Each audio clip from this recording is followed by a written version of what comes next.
Bonjour et bienvenue à la balado au sujet des sciences humaines et sociales. Je m'appelle Alexandre Beaupré et lorsque je ne fais pas la régie du conseil municipal de ma ville, je suis professeur en administration de l'enseignement supérieur à l'Université de Montréal. Je suis accompagné par deux personnes extraordinaires, mon collègue, ami et créancier Sébastien Belland, professeur en mesure et évaluation, et Pareya Benhassine, notre productrice déléguée, tout ce beau monde-là venant aussi de l'Université de Montréal. La balado s'appelle « Au sujet des sciences humaines et sociales » et on a souvent et longuement fait état de ce que sont les sciences humaines et sociales et pourquoi elles étaient importantes. Mais qu'est-ce qu'une science? Ou, je vous ai eu, hein? Si vous arrivez à y répondre, j'en ai même une meilleure. Est-ce qu'il y a une seule science ou une seule façon de faire de la science?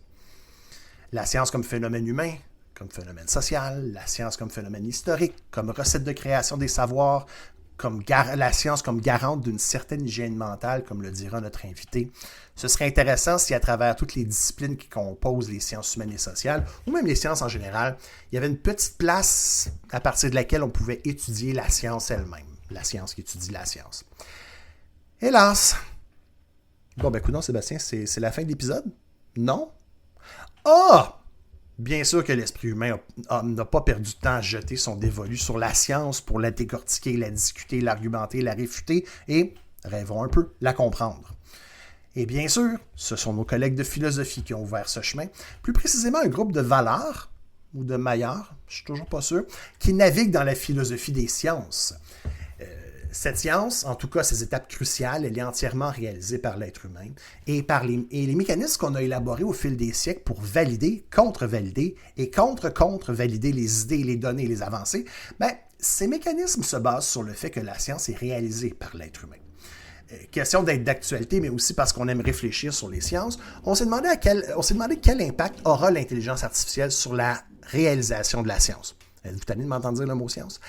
Après quelques secondes, Sébastien et moi avons réalisé que c'est vraiment pas notre champ d'expertise et nous nous sommes donc tournés vers un philosophe des sciences pour nous parler de la philo des sciences et du caractère, et là je me sens de chevron, là, disruptive. J'aime bien le terme, vous excuserez mon français, le caractère disruptif de l'intelligence artificielle. Notre invité est Frédéric Bouchard, il est doyen de la Faculté des arts et des sciences à l'Université de Montréal et professeur titulaire au département de philosophie de la même université. Ça serait bizarre si ce n'était pas le cas. Il est philosophe des sciences et ses recherches portent sur les relations entre l'expertise, la science et la société, ainsi que sur les fondements théoriques de la biologie évolutionnaire et de l'écologie. Et entre autres, chevalier de l'Ordre national du Québec, il cumule responsabilités, mandats, gloire, fortune et outils d'ébénisterie. Nous sommes toujours enchantés de recevoir le patient zéro de la balado, notre collègue Frédéric Bouchard. C'est quoi la philo des sciences, puis quelles sont les grandes idées qui animent la philosophie des sciences? Donc, la philosophie, en général, disons, en fait, se donne un permis de chasse très large, là. Tu sais, c'est de se poser des grandes questions sur de petites choses ou de petites questions sur de grandes choses, mais en gros, tous les objets de la réalité puis de l'expérience humaine sont, j'ai envie de dire, des objets légitimes d'étude. La philo des sciences s'est intéressée historiquement à, surtout, en fait, historiquement, c'était les explications scientifiques. Donc, qu'est-ce qu'une explication scientifique puis en quoi elle est différente d'autres types d'explications ou d'autres types de comportements humains. D'accord? Donc, c'est de comprendre, si on veut, la nature et la réalité de l'explication. Puis ça prenait différentes formes. Il y en a qui s'intéressaient à qu'est-ce qu'une théorie, est-ce qu'il y a une définition formelle de c'est quoi une théorie, puis ensuite, est-ce que ça nous aide à déterminer qu'est-ce qu'une bonne théorie ou une bonne explication. Au cours du temps, la philosophie des sciences, puis je pense que c'est une amélioration en fait très avantageuse, elle s'est intéressée de plus en plus à l'histoire et à la sociologie des sciences. Parce que au début du 20e siècle, il y a eu une espèce de cassure. Donc, tradition française, histoire et philosophie étaient très proches.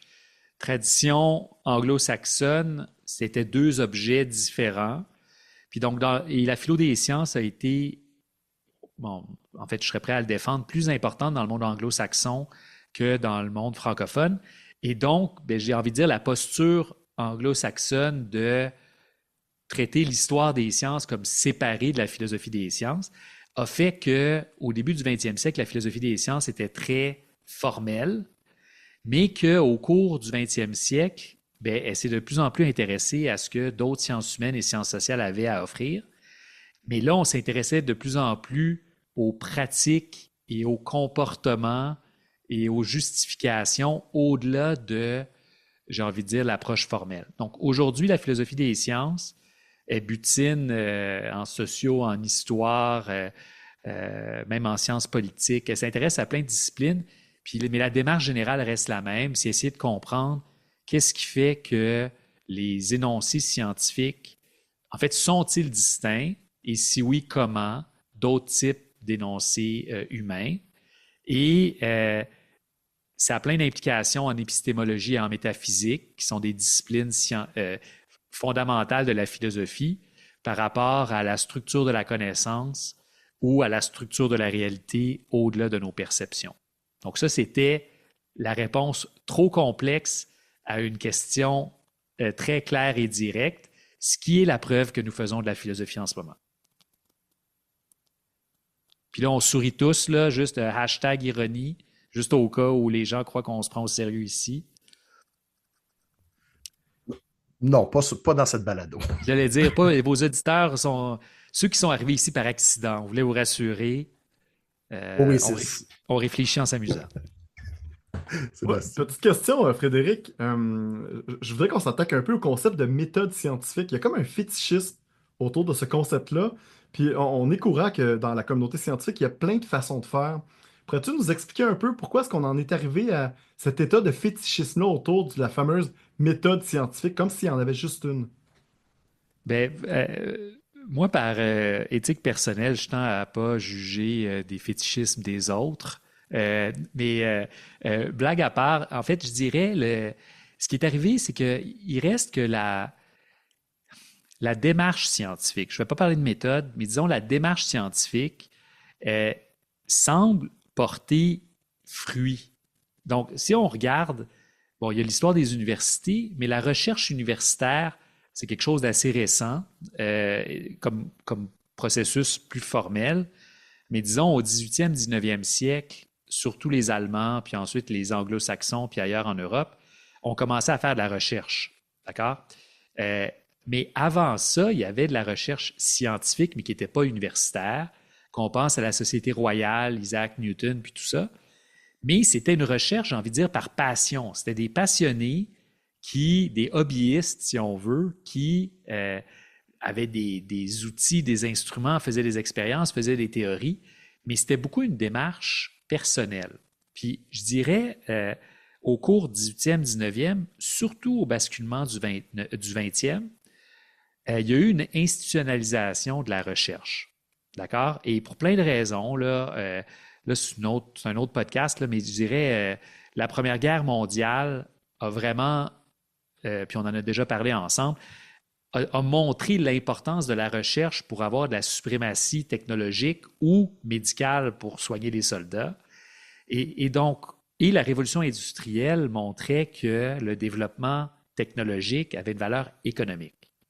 Et donc, la science est devenue, au-delà d'une démarche plus humaniste de découverte de connaissances et de compréhension de l'univers, devenait une démarche stratégique. Et dès qu'on a commencé à se pencher là-dessus, les retombées de la science devenaient évidentes. Puis là, ensuite, il faut dire, OK, mais en quoi c'est différent? Comment ça se fait que cette manière d'organiser nos activités humaines génère des résultats qui ont une valeur économique, une valeur géopolitique, stratégique et autres? Et donc, ça, j'ai envie de dire, c'est la préoccupation d'arrière-plan. Qu'est-ce qui fait que la science a-t-elle une méthode qui explique son succès par rapport à d'autres entreprises humaines? Et quand on voit méthode scientifique, en fait, c'est intéressant parce que, bon, il y a des philosophes des sciences qui ont essayé de la définir. Et puis je dirais, on voit les traces de ça dès Descartes, hein, Donc, c'est quelque chose qu'on voit dès le 17e siècle, mais comme, j'ai envie de dire, comme sujet d'intérêt plus général, c'est plus tard, là. C'est vraiment plus au 19e, 20e siècle, où là, en quelque sorte, c'est pas tant la méthode scientifique qui nous intéresse, c'est d'expliquer le succès de la science. Et la méthode, le discours sur la méthode, pour paraphraser Descartes, mais le discours sur la méthode est une manière de comprendre le succès de l'entreprise scientifique. Et là, il y a eu différentes approches au cours du 20e siècle pour comprendre ou définir la méthode scientifique.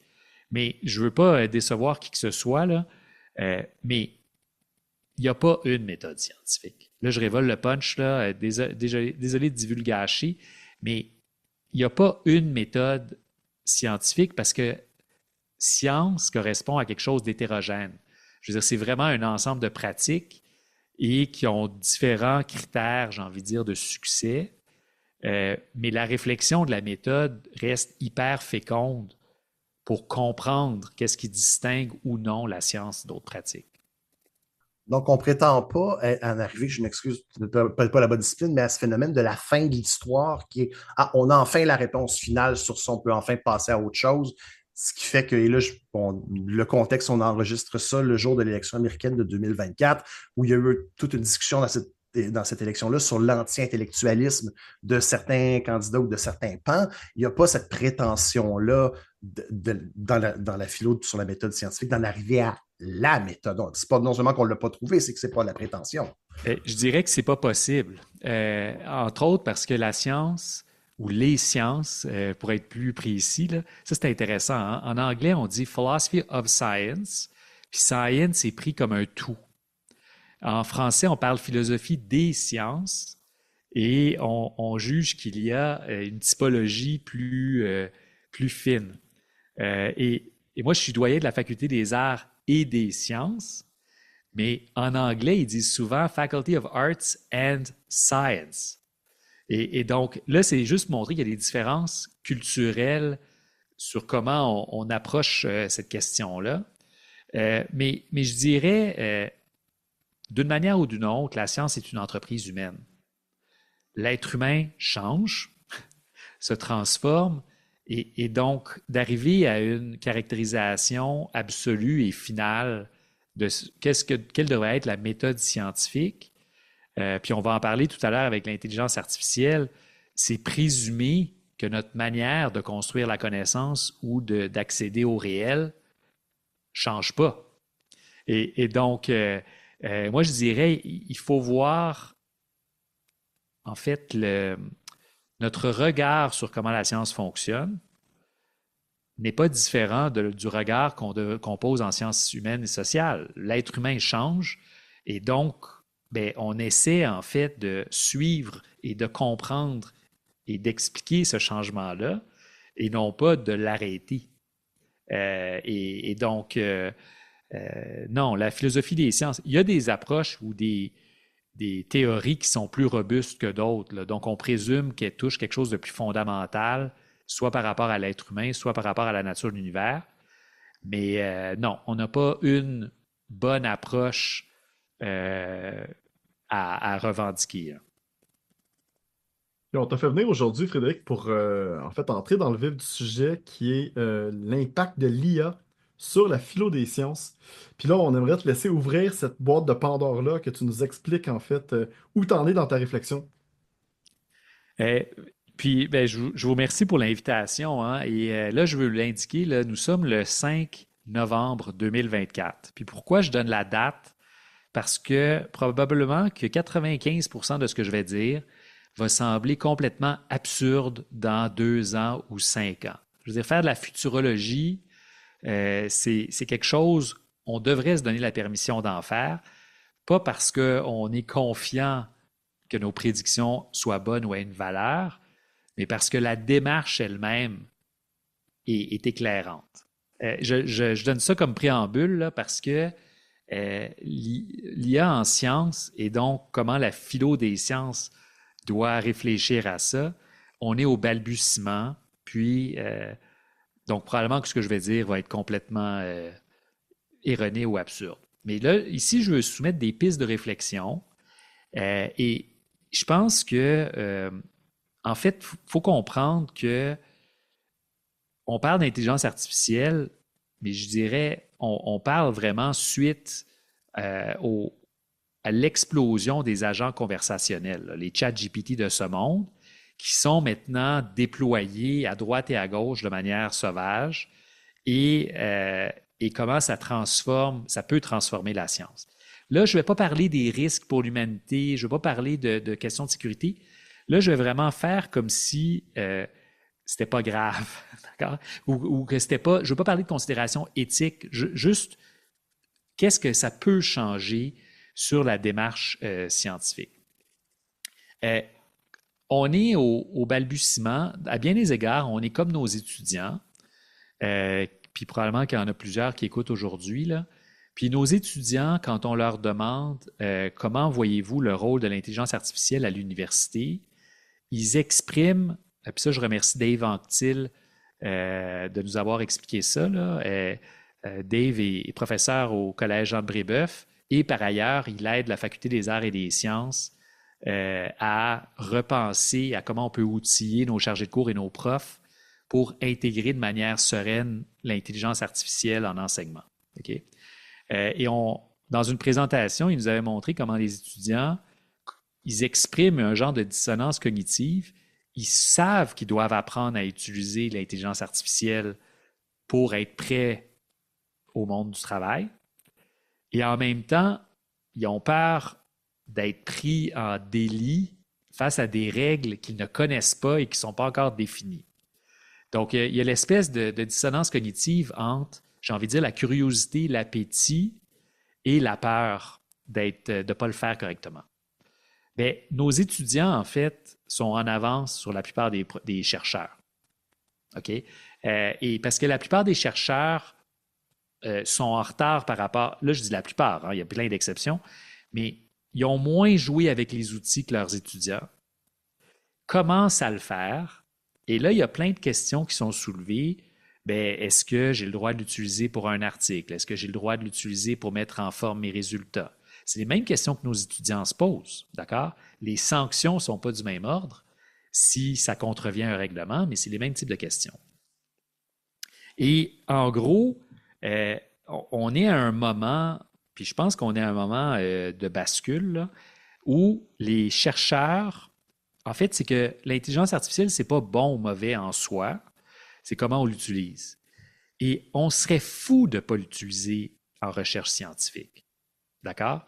La question, c'est où et comment, d'accord? Mais c'est évident qu'il y a plein de tâches où, disons, la valeur ajoutée de l'être humain est minime, là. Puis si on peut accélérer, rassembler, transformer pour que la créativité, l'intuition, que notre humanité puisse s'exprimer là où elle a une valeur ajoutée, bien, c'est intéressant pour la découverte scientifique. OK? Mais tout ce que j'ai décrit ici, là, c'est en termes des résultats. D'accord? Donc, ce que j'exprime, c'est bien de l'utiliser des fois parce qu'il y a certains résultats qui sont intéressants et c'est pas bien de l'utiliser à d'autres moments parce que ça contrevient aux objectifs qu'on se donne. OK?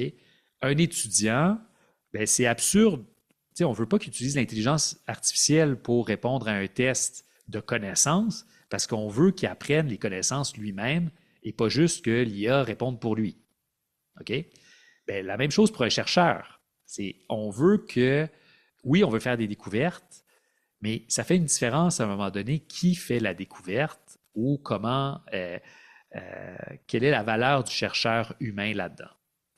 Et là, donc on pose la question en termes d'objectifs et de résultats, mais la question que trop peu de gens se posent en ce moment, puis là, c'est le philosophe des sciences, là, c'est comment ça va transformer la justification de ce qu'est une bonne explication scientifique. Puis je vais l'illustrer. Si on parle d'évaluation par les pairs, OK? Donc, un mécanisme sociologique usuel en recherche scientifique, c'est que si un chercheur, bon, il fait des expériences où il y a un cadre théorique, il il est validé, il fait une démonstration empirique ou par modélisation. Il fait son article, il le soumet à 2 évaluateurs qui sont d'autres experts humains qui utilisent leur propre expertise qui regardent ça. Est-ce qu'on peut remplacer un des 2 évaluateurs par une intelligence artificielle qui aurait fait, disons, il existe déjà des services qui font des consensus de littérature scientifique et qui peuvent dire, ben voici le consensus, d'accord, en fonction des articles publiés. OK, qu'est-ce que ça veut dire que ça ne soit plus une évaluation par les pairs, mais une intelligence artificielle qui le ferait? D'accord? Bien, une des conséquences, c'est qu'il ferait juste évaluer en fonction de ce qui a déjà été fait. Donc, c'est rétrospectif et pas prospectif. D'accord? Donc là, on a un renforcement pas de biais, mais on a un renforcement de ce qui est déjà confirmé, le biais de confirmation, mais structuré parce que, surtout en apprentissage machine, on parle de, la plupart du temps, d'une analyse statistique de données existantes. Et donc, on dit qu'est-ce qui est le plus probable ou plausible. Mais là, comme chercheur, donc là, mettez l'évaluation par les pairs de côté. Vous faites la recherche. Vous cherchez des nouveaux matériaux. Vous explorez l'espace des possibilités moléculaires. Puis là, votre algorithme vous dit, regarde dans tel espace moléculaire, OK, parce que ça n'a pas été regardé. Puis là, tu regardes puis tu le trouves. OK. Pourquoi tu cherches dans ce coin-là? Bien, parce que l'IA m'a dit de le faire. OK.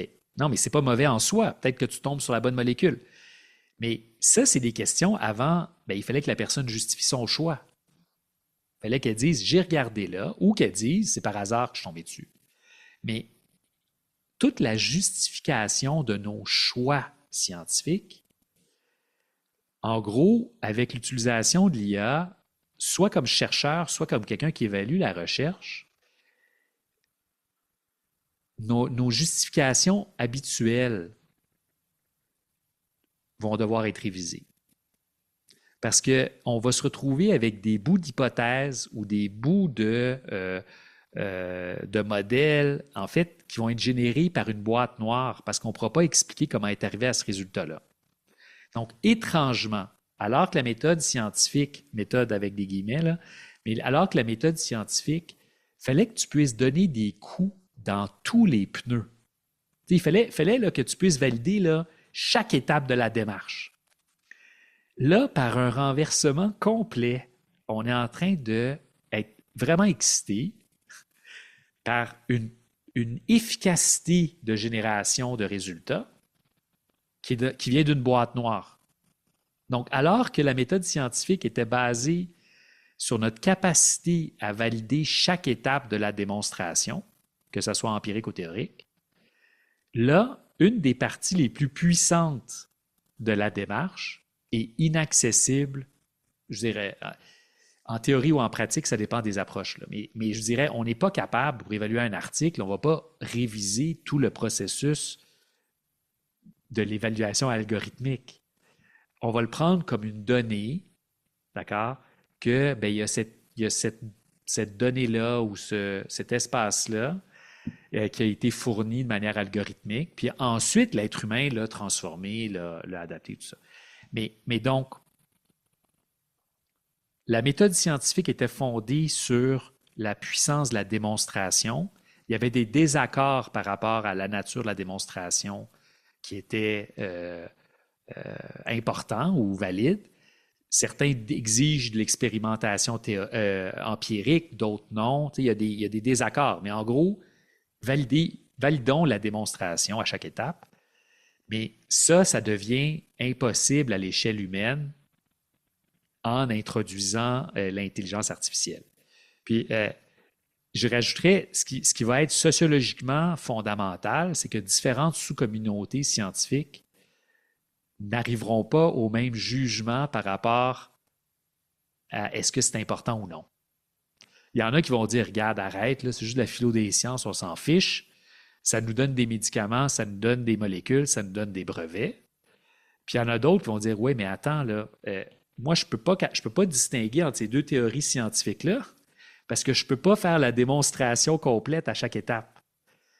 Bien, ces deux réactions épistémologiques, là, je vais utiliser des gros mots, mais ça montre que la communauté scientifique, en fait, de parler de la communauté scientifique va devenir de plus en plus difficile. Il va y avoir des communautés scientifiques avec des standards scientifiques. C'était déjà le cas qu'ils étaient différents, mais ils étaient compréhensibles entre eux. Là, c'est que ça va être incommensurable, là. Il ne va pas avoir moyen de combler le gouffre parce qu'il y en a qui vont dire c'est pas grave, puis il y en a qui vont dire c'est extrêmement grave. Et ça, pour la philosophie des sciences, pour citer le grand philosophe Charles Disser, là, ça va être fascinant. Mais ce n'est pas banal. C'est un gros, gros changement de la démarche scientifique qui est en cours. Mais Frédéric, est-ce que des concepts comme la réplicabilité vont devenir vétustes ou...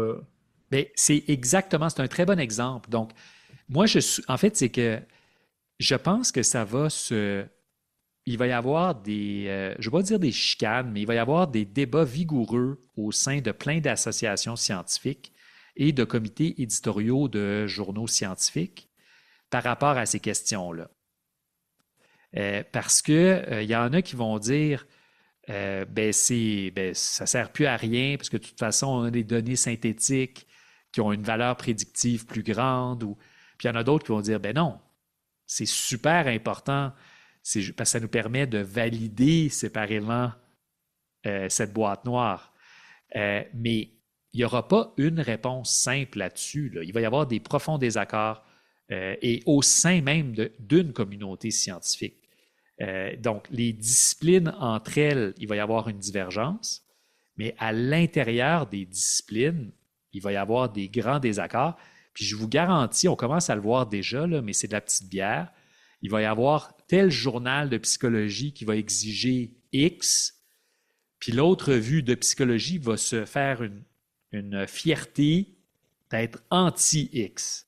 Et là, je dis psychologie, mais ça va être en physique, ça va être dans toutes les disciplines.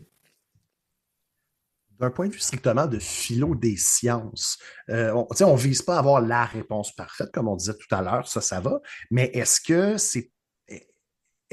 c'est perçu comme souhaitable je ne veux pas utiliser le terme homogénéisé, mais cette espèce d'entente ou cette espèce de tronc commun au sein d'une discipline, je vais prendre la mienne, on va prendre l'enseignement supérieur, où on commence à être capable de s'entendre sur certaines façons de démontrer certains phénomènes ou de faire du comparé.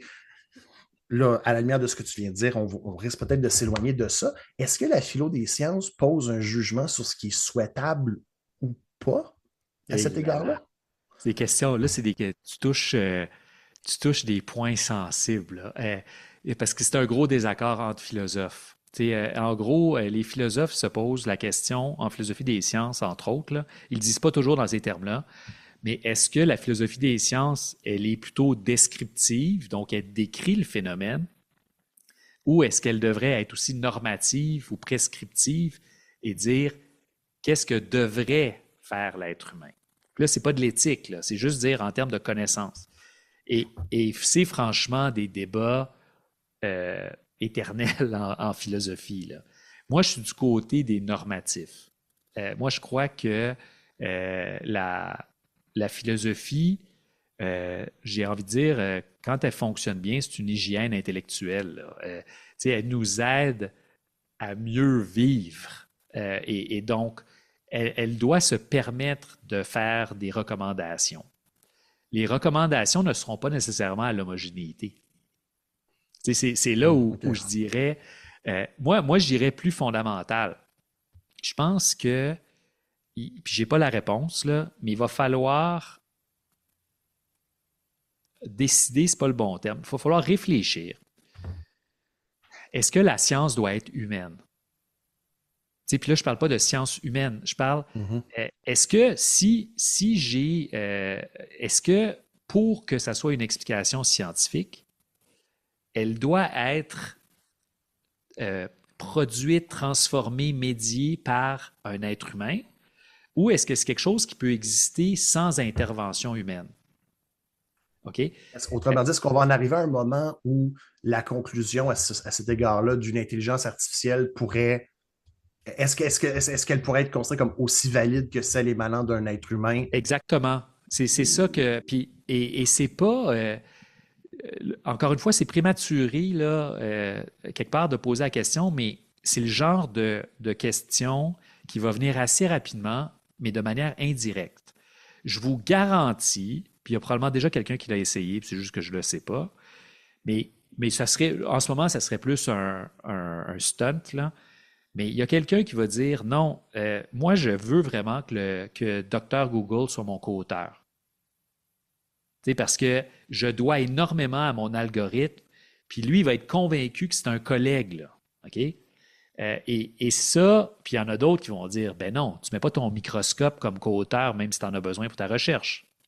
Mais donc, la vision de l'intelligence artificielle comme un sujet, OK? Là, je ne parle pas de conscience, je ne parle pas de liberté, mais juste comme sujet qui mérite reconnaissance d'autorat, si on veut, euh, ou de co-autorat, ça va arriver dans moins de 5 ans, là. Et la question, elle se pose déjà, c'est juste qu'en ce moment, ça semble un peu loufoque, mais écoutez, il y a des articles là, d'accélérateurs, sur de la recherche d'accélérateurs particules, où ils mettent 60 noms, ils mettent le gars qui a contrôlé l'aimant, là, OK? Qui a ajusté l'aimant. Il n'a pas écrit une ligne, mais ils disent, non, non, lui, là, il est essentiel à la recherche. Mais on va se retrouver avec une collaboration avec la technologie, puis plusieurs vont dire non, ça justifie une reconnaissance, j'ai envie de dire, de propriété ou de créativité. Et il y en a d'autres qui vont dire ben non, c'est un outil. Puis ça va mener à des chicanes. Il n'y aura pas une réponse unique. Mais ça, pour moi, j'ai tendance à dire, pour que ça soit scientifique, il faut que ça soit humain. Ça n'a pas besoin d'être exclusivement humain. Mais s'il n'y a pas d'humain, pour moi, ça serait comme dire, un éboulement de montagne, c'est pas gentil ou méchant, c'est un éboulement de montagne. Je veux dire, c'est les lois de la physique, c'est la gravité, c'est la géologie, c'est un phénomène naturel. Okay? Bien, pour moi, l'intelligence artificielle, c'est un phénomène artificiel. Les questions de co-auteur, je laisse ça à d'autres là, pour le moment. Là, ça, ma tête n'est pas faite. Mais pour moi, c'est que s'il n'y a pas d'être humain qui, j'ai envie de dire, qui pilote ou qui valide, ça ne veut pas dire que ce n'est pas utile, ça ne veut pas dire que c'est peut-être pas vrai, mais je n'appellerais pas ça de la science. Et ça, c'est le genre de choses qu'en philosophie des sciences, en termes de recommandations, moi, c'est des recommandations à haut niveau, là. C'est qu'on ne se retrouvera pas. Moi, dans Hitchhiker's Guide to the Galaxy, tu sais, quand il pose une grosse question, puis là, je ne vais pas divulgacher encore, là, mais si vous ne l'avez pas lu, lisez-le, là. Mais en tout cas, je ne dirai rien, je vais juste dire 42, puis entre nous, on comprend. Mais c'est pas une explication. T'sais, ils sont comme, hey, c'est quoi cette affaire-là? Bien, pour quelque part, la boîte noire, qui est beaucoup de l'intelligence artificielle du point de vue de l'être humain, ben ça montre que c'est pas une explication. C'est des pistes, c'est heuristique, ça nous aide, ça transforme, mais il ne faut pas se déresponsabiliser par rapport à la valeur de l'explication humaine. Qu'est-ce que ça va faire? Je ne sais pas si la philosophie des sciences s'intéresse aussi au discours ou à la perception que les êtres humains ont de la science comme un phénomène humain. Je sais que j'en reviens à la question de l'anti-intellectualisme, mais c'est parce que ça fait plusieurs mois que ça me frappe. Qu'est-ce qui va se passer le jour où des décideurs vont décider de passer outre les scientifiques et juste d'aller dans la machine, le Google de ce moment-là, ou le ChatGPT de ce moment-là, et dire quelle serait la meilleure politique pour réduire la pauvreté dans telle ville? J'aime beaucoup cet exemple-là. Là, je ne vais pas le parler d'un point de vue scientifique. Okay? Je vais parler en termes de, disons, décision publique. Okay? Dans quelques années, là, vous allez arriver dans une petite ville, un village. puis il va y avoir 2 candidats à la mairie. Puis là, il y en a un qui va être un ancien directeur de l'école primaire ou un ancien gérant de la caisse pop, quelque chose, OK? Puis l'autre va dire, moi, je vais faire ce que Dr. Google me dit de faire. Il dit, votez pour moi, là, puis on va arrêter de dépenser votre argent inutilement, puis on va arrêter. C'est pas moi qui décide, c'est l'algorithme. Je vous garantis qu'il va y avoir beaucoup de votes. OK? Donc, c'est pas juste en sciences. Déjà, on est en train de s'entraîner à se déresponsabiliser comme être humain dans notre pouvoir de décision. Et on le fait de plein de petites et grandes manières. Moi, je prenais un taxi, prenais un Uber, OK?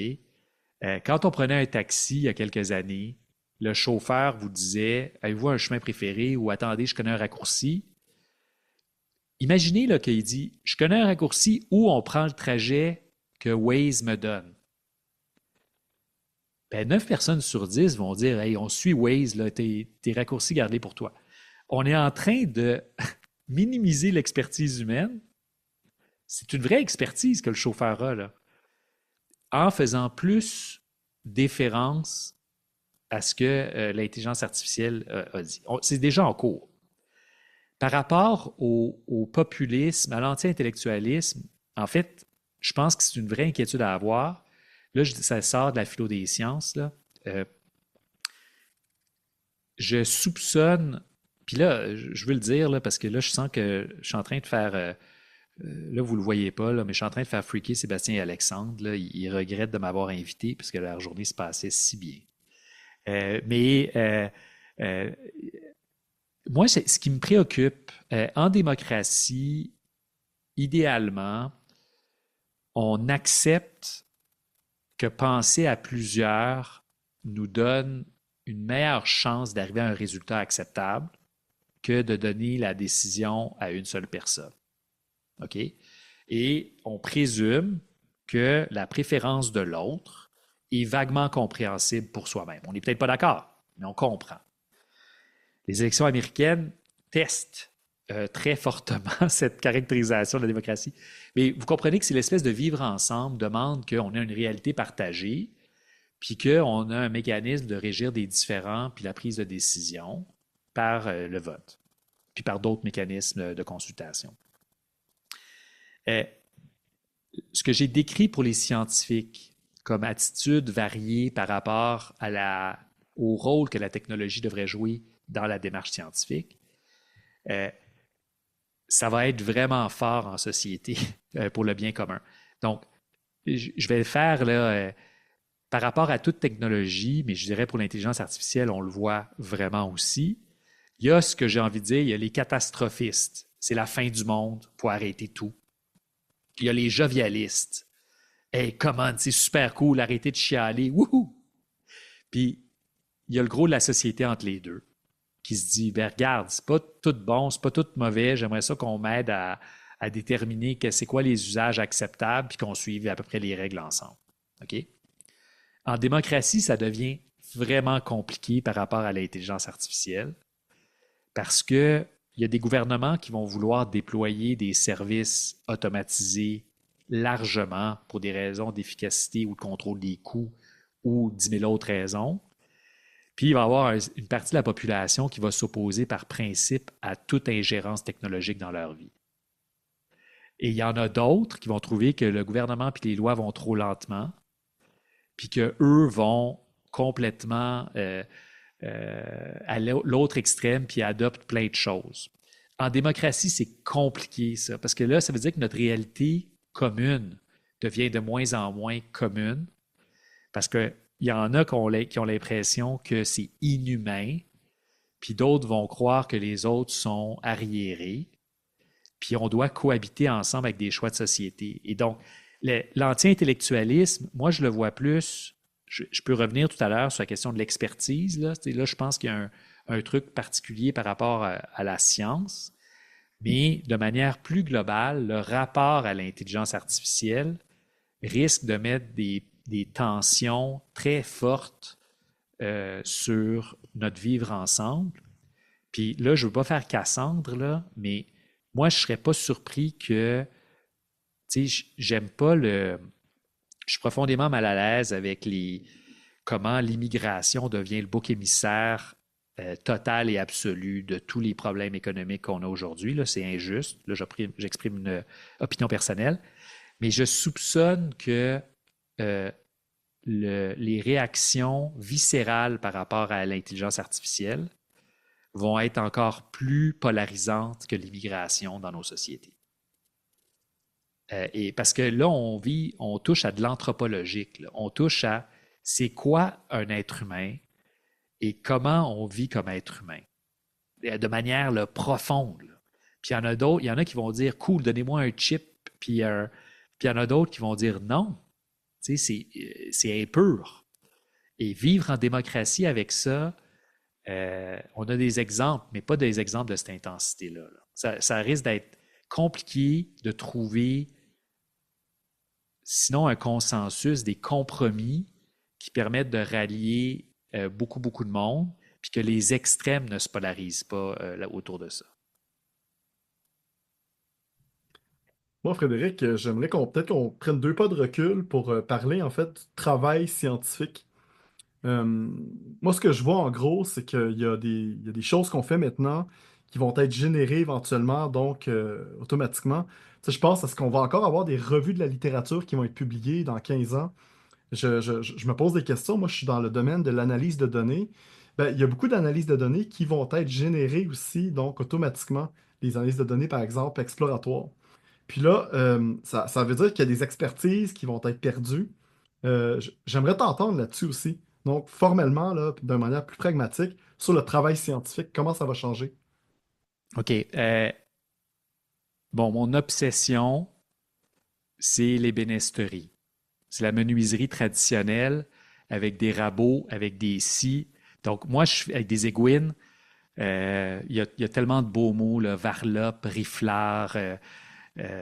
Donc, en tout cas, des outils, là, en gros, tu sais, je ne peux pas m'approcher d'un Lee Valley sans que ça fasse très, très mal au compte de banque. OK?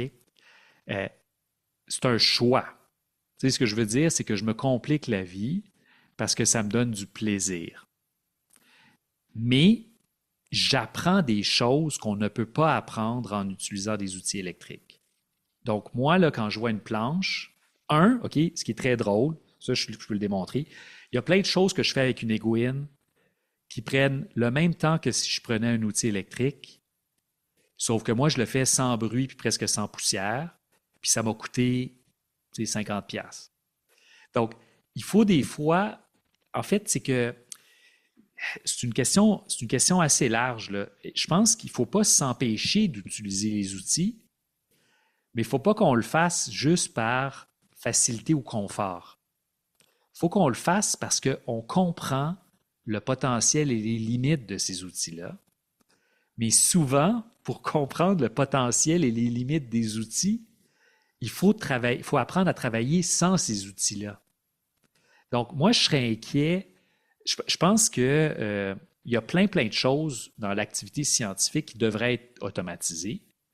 Mais dans la formation de la relève scientifique, je suis inquiet qu'on n'apprenne pas du tout comment faire le travail cognitif préalable parce que ça nous rend incapables de remettre en question ce qui est fourni ou de bonifier. Moi, je rappelle, là, on parle d'inférences statistiques sur des jeux de données passés. Donc, ce que l'algorithme nous donne, là, je parle de données réelles, je ne parle pas de données synthétiques, là, mais il nous donne la pointe de ce qui a déjà été fait. On ne fera pas, c'est comme à un moment donné, ça tourne en rond. Donc, il faut que, oui, on utilise ces outils-là. Si ça nous apprend à être paresseux, on est fait. Tu sais, ça va être Idiocracy, le film Idiocracy, qui est drôle à en pleurer. Les 2 mots sont importants, drôle et pleurer, parce que c'est déprimant. Mais à un moment donné, il faut... tu sais, moi, je tripe en ébénisterie à main traditionnelle, pas parce que je fétichise le passé, parce que j'ai vraiment une espèce de maîtrise de mon art qui est qualitativement différente, mais je ne travaille pas aussi vite, je travaille pas aussi, c'est pas aussi précis, c'est pas aussi, quoique la précision, non, je ne suis pas d'accord, ça dépend. Mais maintenant, quand j'utilise un outil électrique, je l'utilise mieux qu'avant. Parce qu'une scie sauteuse ou une scie ronde, OK, tu peux passer à travers n'importe quelle planche. Tu t'en fiches. Bon, tu essaies d'éviter le nœud parce que tu ne veux pas le kickback de ta scie ronde, là, mais en gros, tu passes à travers. Avec une aiguine, tu te dis, hey boy, s'il faut que je scie à travers ça, là. Mais donc, moi, là, quand je vais chez Home Depot pour acheter du bois, pas pour ma menuiserie, mais disons pour des trucs de maison, il y a plein de bois que j'achète plus. Là, je dis, cette affaire-là, ça va varper comme c'est pas possible. Là. Tu le vois tout de suite. Avant, je le voyais pas. Mais ma compréhension du bois est meilleure grâce au rabot. Je pense que la démarche cognitive en sciences, puis comment on doit former nos étudiants, c'est la même chose. C'est qu'il faut qu'on leur dise, bien sûr, utilise ces outils-là de telle manière, de telle manière. On va te montrer comment les utiliser mieux.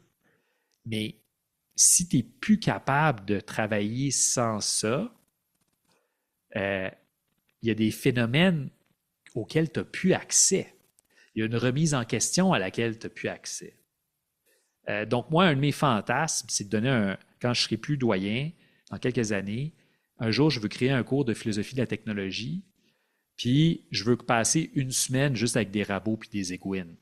Parce que je veux qu'on comprenne que chaque outil a son potentiel puis ses limites. Là. On peut pas, mais de comprendre ça nous empêche de fétichiser un outil. Si tu utilises ChatGPT au début de ton cégep, tu as l'impression que tu n'as rien besoin d'apprendre ou de rien besoin d'écrire. Si tu l'utilises après avoir fait un doctorat, tu dis « Wow, c'est cool pour ça, et boy, c'est pas bon pour ça. » Mais il faut que tu développes ton expertise préalable avant de pouvoir l'utiliser judicieusement. Pour le travail scientifique, moi, ce qui m'inquiète le plus, c'est le défi intergénérationnel. C'est comment on va convaincre la relève scientifique d'utiliser un rabot quelques années ou d'apprendre à utiliser un rabot, là je dis métaphoriquement, là, avant qu'on les mette sur le banc de scie ou la scie-ronde.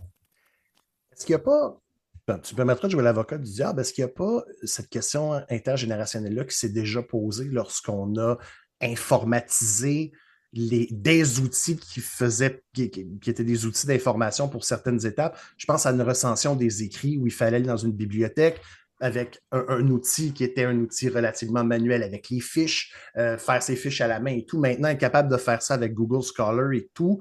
Est-ce que c'est le même genre de saut qu'on fait ou c'est ça ma question. Je ne sais pas pourquoi j'ai dit. Je pense que c'est qualitativement différent parce que là, on délègue des tâches cognitives. C'est donc de transformation de l'information. Pas juste de traitement, mais de transformation. Donc, je crois que c'est qualitatif. Je veux dire, toutes les époques croient que ce qu'ils vivent est radicalement différent du passé. Pour une fois, je pense qu'on a peut-être raison. Et la manière de le voir, il n'y a personne qui traitait sa base de données Zotero ou ProSite.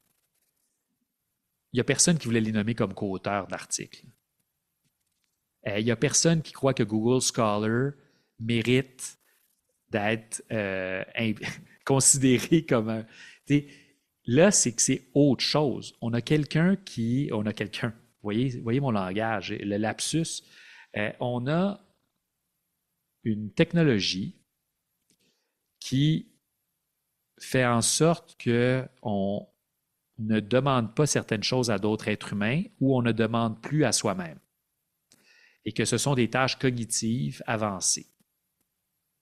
Je pense que c'est un changement technologique qui est qualitativement différent des autres.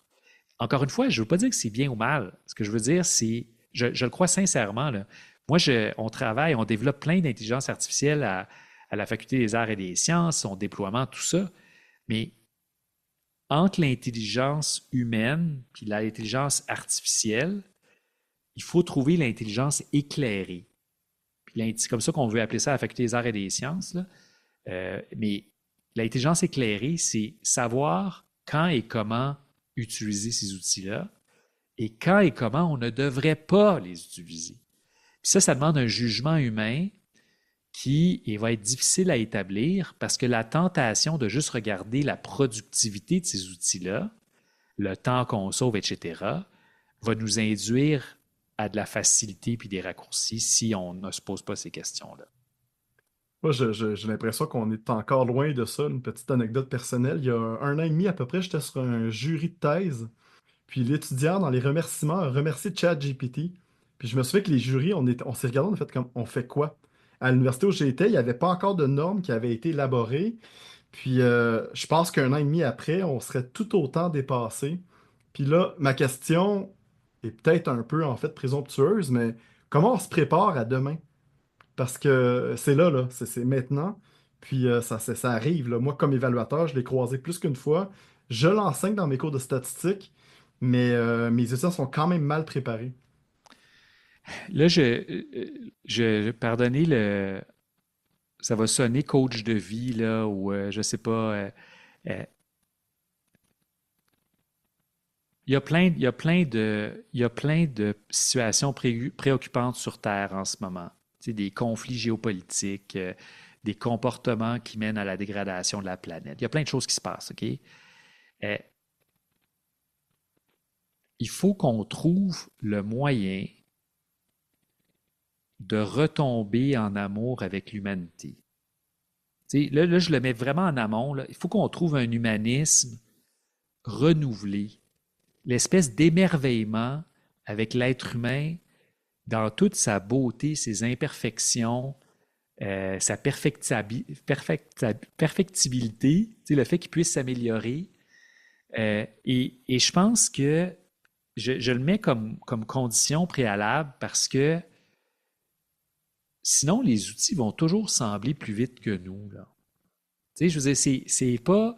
Si on pense juste à la performance ou à la productivité de quelque chose, on va perdre notre émerveillement face à l'autre parce qu'on va juste trouver qu'il est long, il est lent puis imparfait.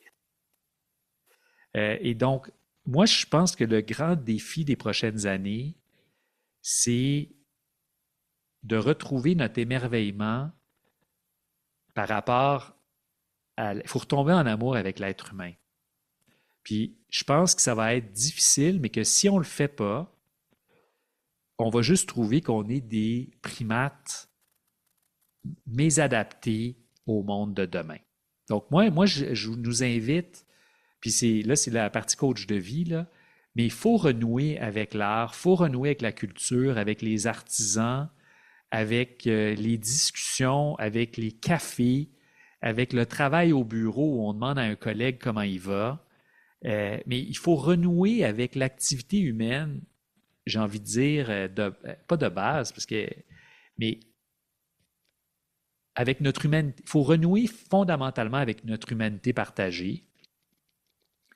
Beaucoup de bienveillance par rapport aux imperfections puis aux désaccords. Il faut de la bienveillance par rapport aux autres. Il faut accepter qu'ils ne sont pas parfaits et qu'on n'est pas d'accord. Mais dire, hey, mais quand même, on fait partie de la même famille. Et que si on est capable de renouer ça, puis ça se fait, c'est des pratiques, là. Je veux dire, c'est quelque chose qu'on peut se rappeler d'essayer de faire. C'est pas une illumination divine, là. C'est se réentraîner à faire ça. Voir la beauté autour de nous.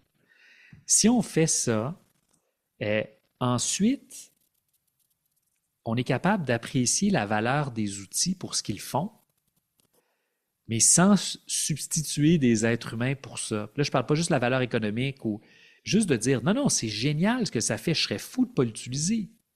Mais il ne faut pas que j'en oublie l'importance du monde qui est autour de moi et ce qu'ils sont capables d'offrir. Donc, moi, je pense qu'il faut un nouvel humanisme qui va ressembler à l'ancien, en fait. C'est juste que là, les défis qu'ils mettent à mal sont multiformes. Puis la tentation, le confort, écoute, c'est difficile, par exemple, de se faire des nouveaux amis. Tu sais, là, j'ai beaucoup de de compassion. Tu sais, moi, je vois que ce soit nos nouveaux étudiants ou nos nouveaux collègues, ils arrivent, puis là, ils viennent d'ailleurs, puis ils n'ont pas de cercle. Tu sais, comment je me fais des amis? Tu sais, c'est la question humaine fondamentale. Puis là, c'est difficile, tu as peur du rejet, tu sais, c'est vulnérabilité, puis tout ça. Puis là, à côté de ça, tu peux avoir un algorithme qui, lui, là, va être ami avec toi sans friction, là. Tu sais, c'est... Ben, si cette personne-là se sent moins seule, je suis content, mais je trouve ça profondément triste qu'on tombe tous dans cette espèce d'isolement algorithmique là, où on est avec un agent qui est modelé en fonction de notre confort. Et ça, ça va prendre beaucoup de volontarisme. Il va falloir s'engager de manière existentielle face à l'humanité. Là. Dire non, attends, il faut que je tende la main vers l'autre, même s'il est bizarre, même s'il m'énerve, même si... parce que si on ne fait pas ça, c'est pas juste son humanité que je ne reconnais pas, mais c'est la mienne qui s'efface. Et ça, je suis confiant qu'on est capable. Je suis certain que c'est un grand, grand défi. Mais si on ne le fait pas, toutes les activités humaines vont être plus difficiles à vivre parce que on va avoir de la difficulté à vivre la différence ou le manque de productivité de l'autre, alors que finalement, tout ça, ça devrait être des outils pour favoriser notre épanouissement comme être humain.